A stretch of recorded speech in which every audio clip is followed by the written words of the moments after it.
Out there, beyond the developed world, there are some truly alternative diets. It's green. No, don't. Oh. Strange techniques for diagnosing illness. That really is burning. Brutal ways of healing. And very different ways of dealing with pain. I mean, that is absolutely amazing, isn't it? My name is Chris van Tulleken, and this is my brother, Xand. We're both doctors, and we're also identical twins. Trained in tropical medicine, we are ideally suited to go and experiment with life beyond the reach of paracetamol and Prozac.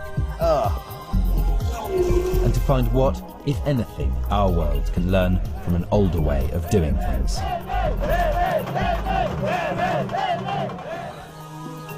This part of our journey takes us to Central Africa to experience how the Bayaka Pygmies stay healthy in fetid swamp forest.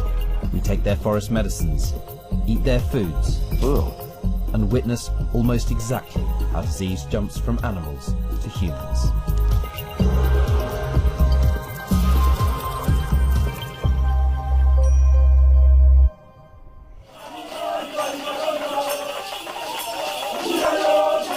We've come to equatorial Africa.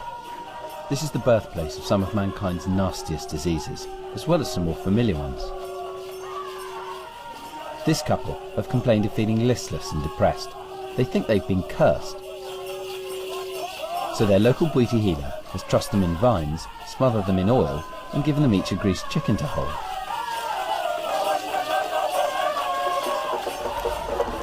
And then the dancing begins.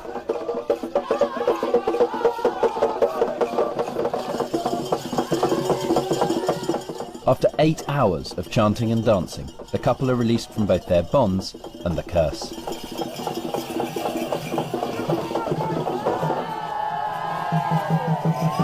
In Africa, perhaps this is what passes for a friendly chat with a GP and a course of Prozac.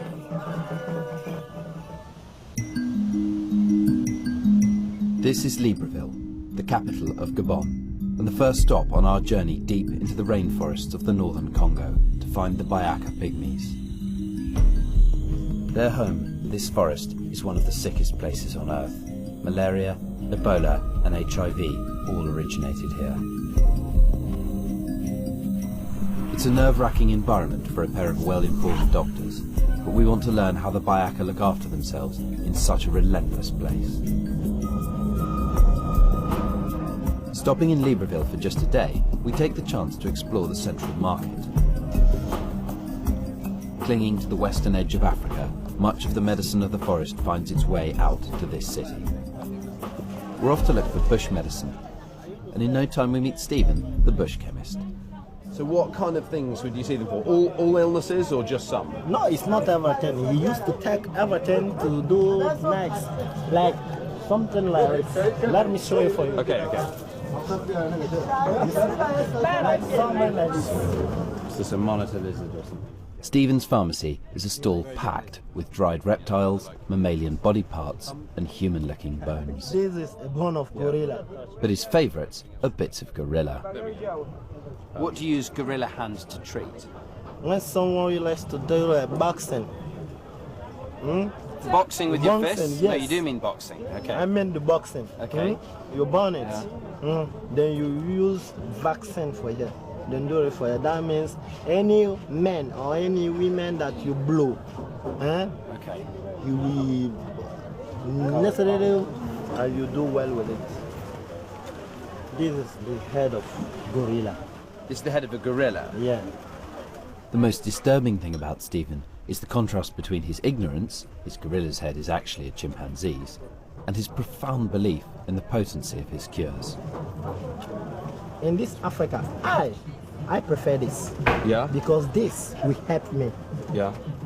You know, when I'm in a white man country, I cannot feel good there. I cannot feel good because I'm lived so many things here. But when I was here, I will be happy, and when I have so many things that when I'm sick, I get something to heal myself. The next day, having seen the medicine that comes out of the forest, we head inland to its source. After a 3-hour flight crossing into Congo, we land in Macau, and start a 2-day journey by boat down the Mataba River.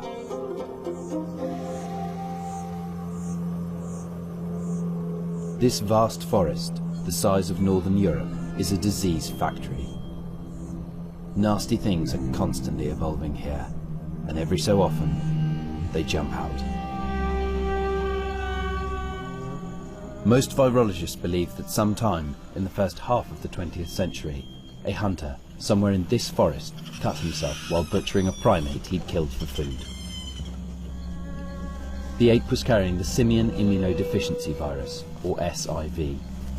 Benign to primates, the virus entered the hunter's bloodstream, where it swiftly evolved into something that was far from benign to humans: HIV.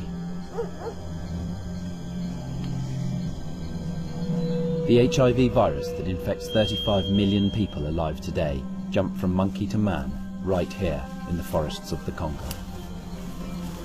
At the back of my mind, I know we're going to go and live with a group of people who live unprotected in this forest, unprotected medically, and who are interacting with these creatures, and it's human beings interacting with the forest that bring a lot of these diseases out. The swamp forest we're entering is one of the few places in the Congo that has a future as wilderness. It's low-lying and regularly flooded by several meters of water. The loggers, destroying everywhere else, can't get in here to cut down the trees. The flooding, incidentally, makes it a perfect breeding ground for disease.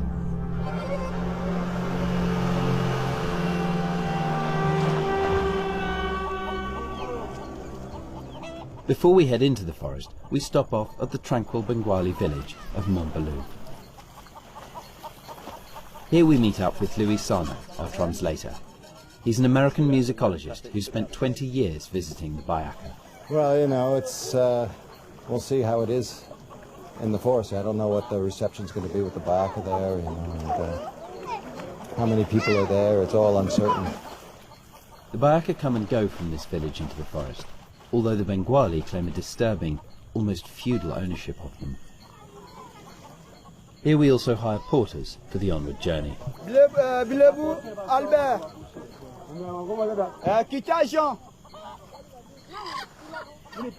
Bambo. Zaboulé.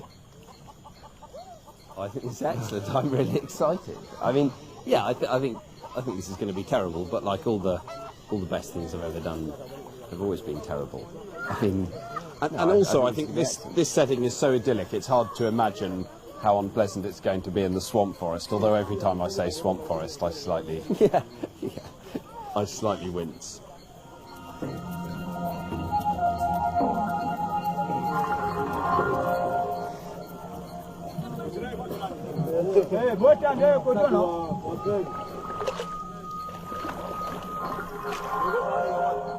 We leave the open river behind and enter the Bayaka's world.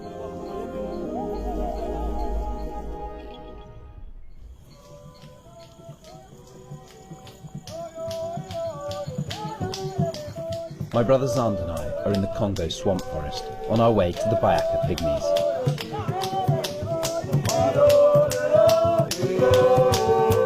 It dawns on me that I am in utterly alien territory. Rank, steaming jungles are a paradise for doctors of tropical disease, but the slimy, stagnant water is also a paradise for parasites. My imagination teems with viruses waiting to launch themselves on me and the rest of the world.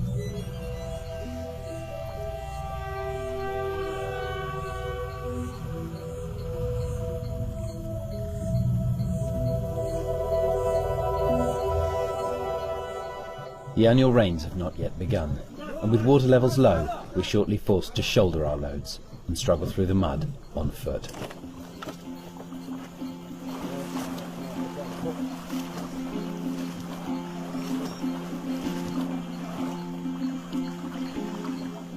During the recent civil war, the local Bantu joined the Bayaka in this swamp. It's becoming clear that this impenetrable terrain provides the ultimate refuge.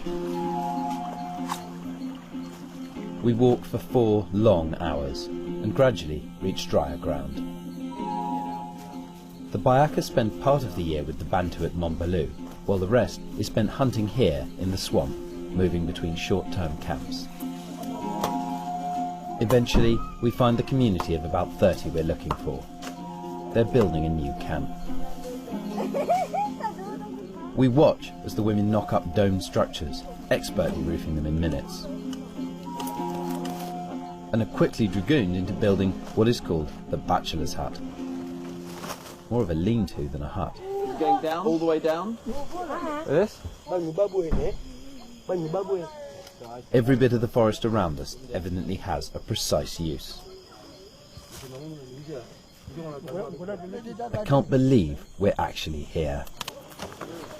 This fulfills all of my childhood fantasies about living in the jungle. In just half an hour, we have our own open-plan lean-to. So where's head and where's feet? I think that becomes quite important now, doesn't it? But come nightfall, it's clear the designers forgot about our height. Can you see the sky? Oh yeah. Can you see the rain clouds in the sky? Yes.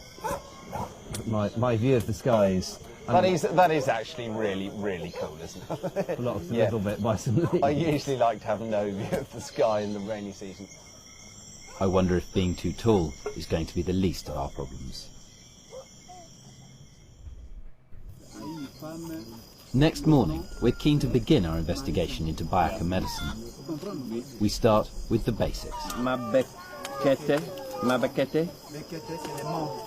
Bayamba, Seseme, Makombo, Mabekete, Banjo.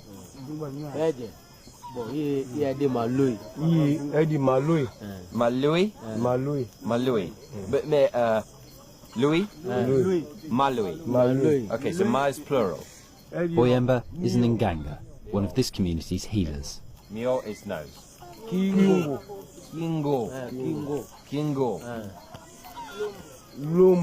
Lombo. Working my way down, I'm aware I'm entering riskier territory.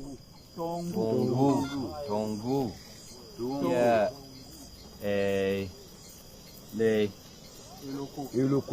Eloko. Et les deux... Les testicules, Mapindi. Oh, Mapindi. Okay. Is that...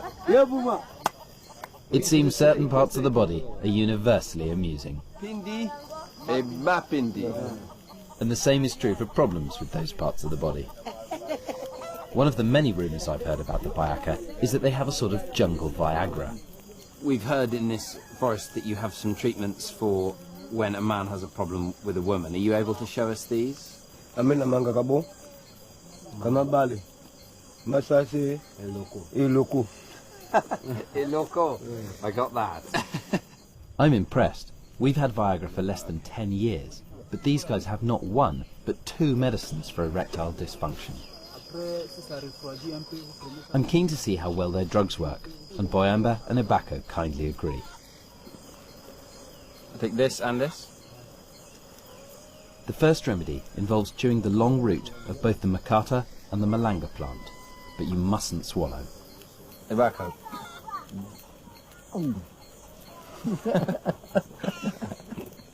Interestingly, Ebako, Boyamba, and all the other men join in. Could be a lively evening in camp. Only poor Xand abstains as the control for our experiment. No woman is ever delighted to be confronted with the face you're pulling at the moment. The second remedy is a blood-red infusion made by boiling mbemba bark. While I'm anxious about confusing the results of our investigation, Drink? I don't want to appear soft, so I go for the maximum dose. Voilà. It's a sort of flowery taste as well. Not yet.